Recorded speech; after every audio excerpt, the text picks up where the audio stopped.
When was the last time you did just one thing? Not one thing while half listening to a podcast.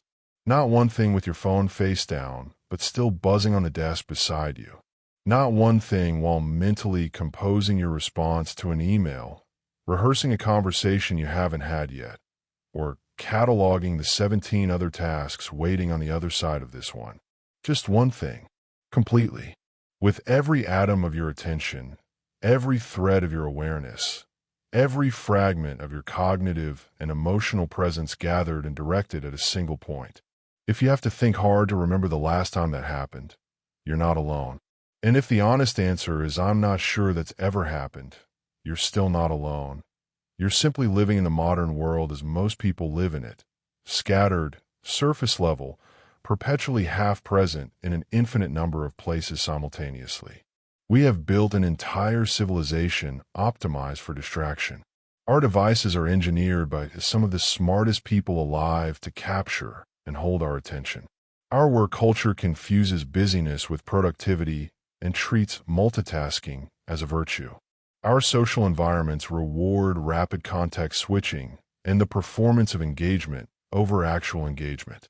We are fragmented by design, and we have absorbed this fragmentation so completely that many of us have forgotten what it feels like to be whole. But Japan remembers. Specifically, the Zen tradition that has shaped Japanese culture for over 1,000 years carries within it a concept so simple it sounds almost insulting, and so difficult to actually practice that most people never experience it at its full depth. The concept is called Ichigyo-Zammai, and it might be the most important thing you learn this year. The meaning behind the word Ichigyo-Zammai is a compound of two distinct but related ideas. Ichigyo translates as one practice or one action. Ichi meaning one, gyo meaning practice, action, or conduct.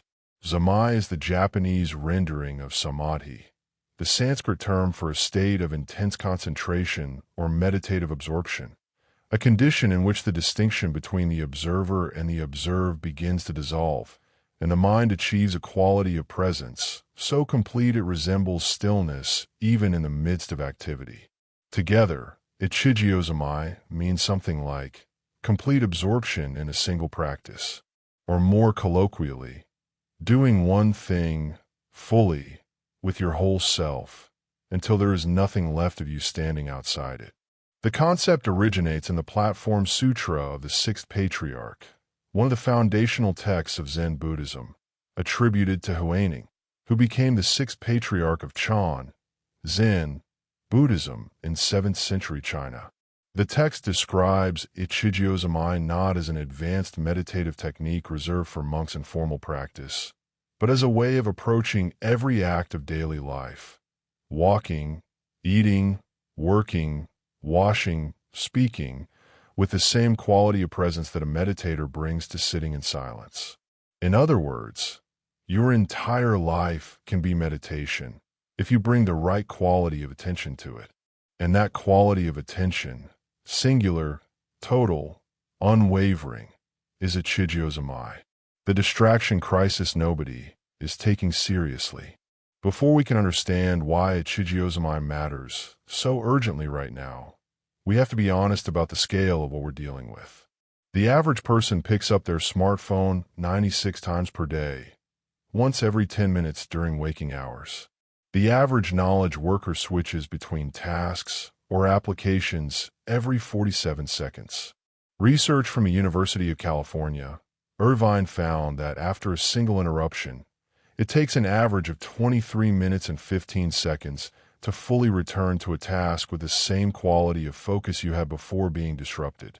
Do the math on a typical workday, and you'll quickly realize that deep, uninterrupted focus, the kind that produces genuinely good work, is nearly a statistical impossibility for most people, most of the time. But the numbers only tell part of the story. The more insidious truth is what chronic distraction does to the quality of mind over time. Attention, like any faculty, is shaped by how it is used. A mind that spends years moving constantly between fragments develops a kind of structural restlessness, an inability to settle, to deepen, to sustain engagement with anything long enough to truly understand it. The psychologist Mihai Csikszentmihalyi, who spent decades studying optimal human experience, called a natural resting state of the undisciplined mind psychic entropy, a condition of disorder, anxiety, and dissatisfaction that arises whenever attention is not intentionally directed. We are, most of us, living in chronic psychic entropy, and we've become so accustomed to it that we've mistaken it for normal. The cost is not just productivity, though the productivity cost is real and enormous. The deeper cost is experiential.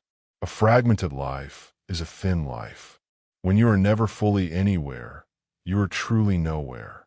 Experiences that should be rich, a conversation with someone you love, a meal prepared with care, a piece of music that deserves your full attention, a piece of work that you could be proud of, become flat, half-registered, already half-forgotten before they're even finished. Ichigyo-Zammai is the antidote. Not a hack, not a productivity strategy.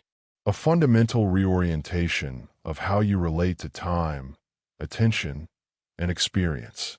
The art of one thing, what full presence actually feels like. Most people have experienced Ichigyo-Zammai without knowing what to call it. It arrives uninvited, usually in the middle of a project that suddenly consumes you entirely, or during a physical activity that demands total focus, or in a conversation so genuine that the outside world simply ceases to exist for a while. Athletes call it being in the zone. Psychologists call it flow. Artists describe it as the experience of the work making itself, of getting out of the way and letting something move through you. Musicians speak of moments in performance where they stop thinking about the music and simply become it. These experiences share a consistent phenomenology, the collapse of the boundary between self and activity. When you are fully absorbed in what you are doing, the internal narrator, the part of you that comments, judges, worries, plans, and compares, falls quiet. There is only the doing. Time changes its texture. Hours feel like minutes, or minutes feel elongated into something spacious and complete. The quality of attention becomes effortless because there is no longer any division between the attentioner and the thing attended to. This is Ichigyo-Zammai, and what the Zen tradition discovered over many centuries of careful observation is that this state is not random luck. It is not reserved for moments of extraordinary inspiration or peak athletic performance. It can be cultivated deliberately through the practice of bringing complete attention to whatever you are doing, however ordinary that thing might be. The Zen master Shunryu Suzuki, whose teachings have introduced countless Westerners to Zen practice, put it with characteristic simplicity. When you do something, you should burn yourself completely, like a good bonfire, leaving no trace of yourself. This is Ichigyo-Zammai rendered as instruction. Not burn yourself out. Burn yourself completely, meaning hold nothing back. Bring everything. Leave nothing in reserve, watching from a safe distance. Why we resist single tasking and what it's really about. If full presence is so obviously valuable, and most people, when they experience it, recognize it immediately as something rare and precious, why is it so difficult to maintain? Why do we reach for distraction, even when we know it will cost us? Part of the answer is neurological. The brain's reward systems are activated by novelty. New information triggers dopamine releases that feel, in a short term, more satisfying than sustained engagement with familiar material.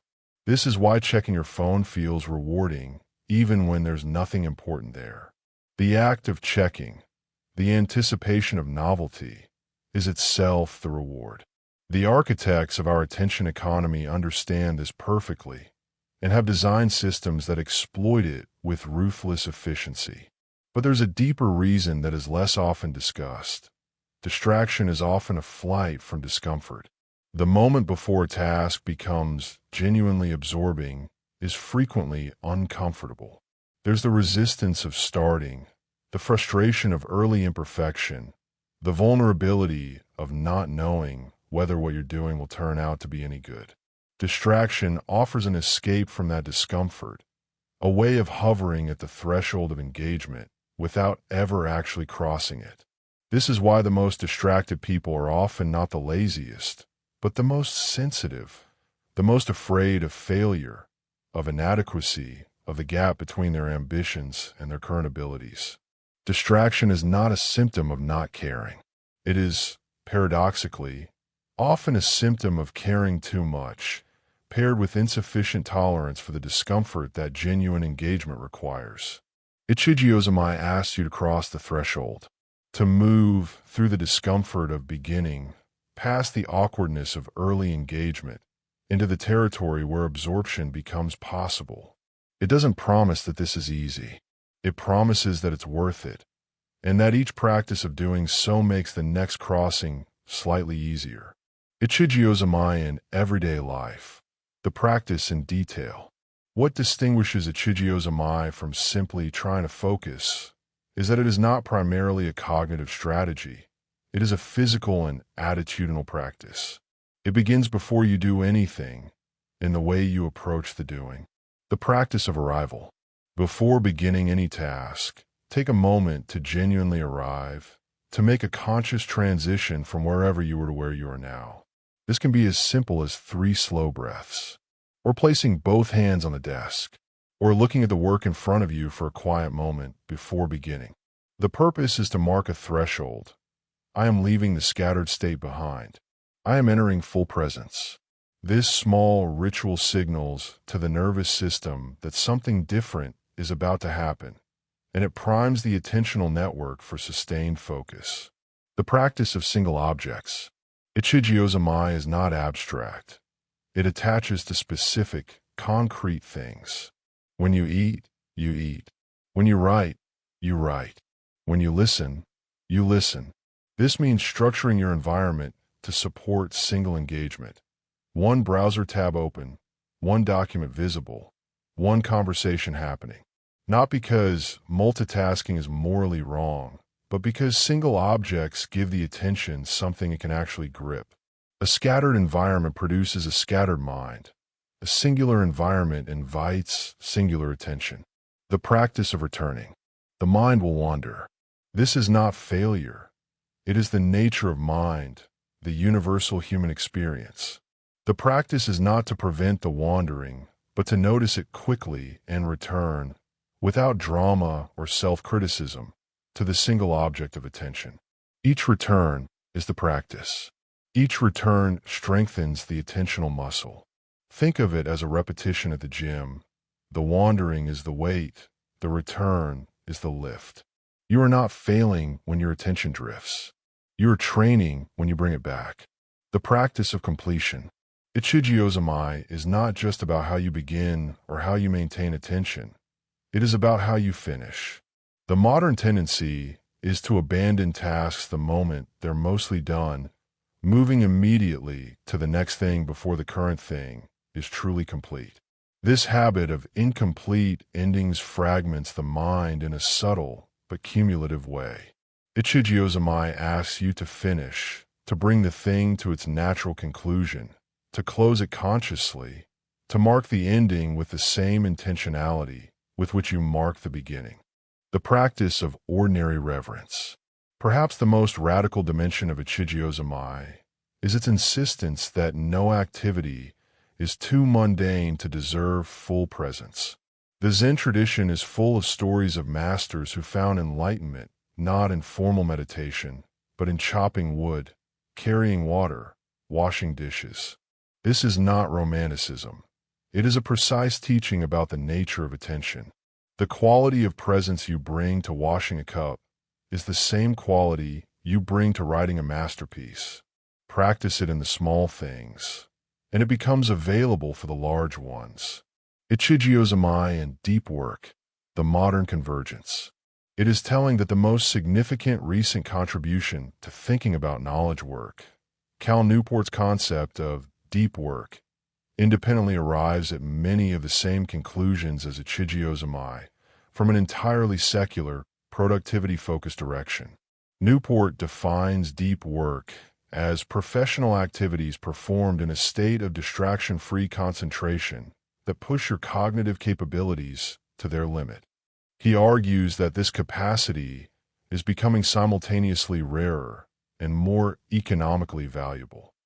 Rare because distraction is at an all-time high. Valuable because the work that matters most in a complex economy is precisely the work that requires it. What Newport describes as a productivity strategy, Zen describes as a way of life. The convergence is instructive.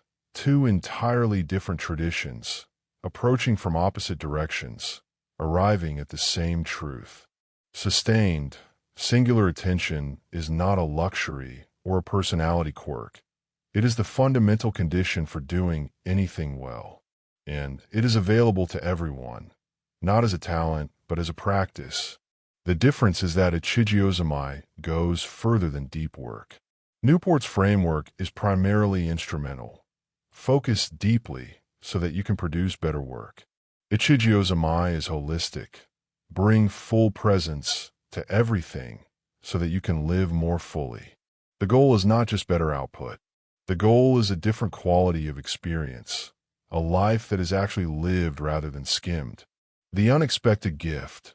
What distractions we're hiding. There is a strange thing that happens when people begin genuinely practicing Ichigyo-Zammai, even imperfectly, even for short periods. They discover that many of the things they were seeking in distraction, stimulation, relief, connection, pleasure, are actually available in the activities they were avoiding. The work that felt tedious before full presence turns out to be interesting when you go deep enough into it. The conversation that felt obligatory becomes genuinely moving when you actually listen. The meal you would have eaten half-consciously while scrolling turns out to have flavors you've never noticed before. The walk you would have soundtracked with a podcast reveals that unmediated experience. The wind, the light, the simple physical sensation of moving through the world is more nourishing than the content you were using to replace it. Distraction is not meeting a need. It is anesthetizing you against the discomfort of presence, while simultaneously preventing you from accessing everything that presence has to offer. What you were running from, it turns out, was not emptiness, it was depth. And depth, when you stop running from it, is where everything worthwhile lives. Starting today, the single commitment. Ichigyo-Zammai does not require a retreat, a new morning routine, or a dramatic restructuring of your life. It requires only one commitment, to choose one thing, once, and be completely there for it. Start absurdly small. 5 minutes of single-pointed presence at your morning coffee. No phone, no planning, just the warmth of the cup and the quiet of the morning. Or a single work session of 25 minutes with everything else closed. Or one meal eaten without any screen, any podcast, any background noise, just the food, the taste, the simple bodily pleasure of being nourished. In that small window, notice everything. The quality of your attention. The temptation to reach for something else. The moment when, if you hold on past the initial restlessness, something begins to settle, and the activity you were doing opens up, becomes richer, starts to pull you in rather than requiring you to push toward it. That opening is the beginning of Ichigyo-Zammai. Not the concept understood, the thing itself tasted. And once tasted, even briefly, it changes your relationship to everything that came before. You begin to recognize your fragmented state for what it is. Not normal, not inevitable, not the only way to live. A habit of mind, accumulated slowly, that could be unaccumulated the same way. One moment of complete presence at a time. The invitation of this moment. The 6th century Zen patriarch Huineng, who first articulated Ichigyo-Zammai, did not offer it as a solution to a problem. He offered it as a recognition of something already true, that this moment, this single, passing, irretrievable moment, contains everything, not as a philosophical abstraction, as a lived fact. The taste of the coffee, the texture of the keyboard under your fingers, the sound of the city or the silence outside your window, the feeling of thoughts arriving and dissolving, all of it, right now, fully available, if you are willing to stop being somewhere else long enough to receive it. The distractions were never the problem. They were the symptom. The problem is the belief that the present moment is not enough, that what is here, now, is insufficient, and that something elsewhere, something yet to arrive, will finally give you what this moment cannot. Ichigyo-Zammai is the gentle, ancient, devastatingly effective refutation of that belief. Be here, completely, just once, then again. That is the entire practice. That is, if you stay with it, an entire life. In the practice of one act, the whole universe is revealed. Zen teaching.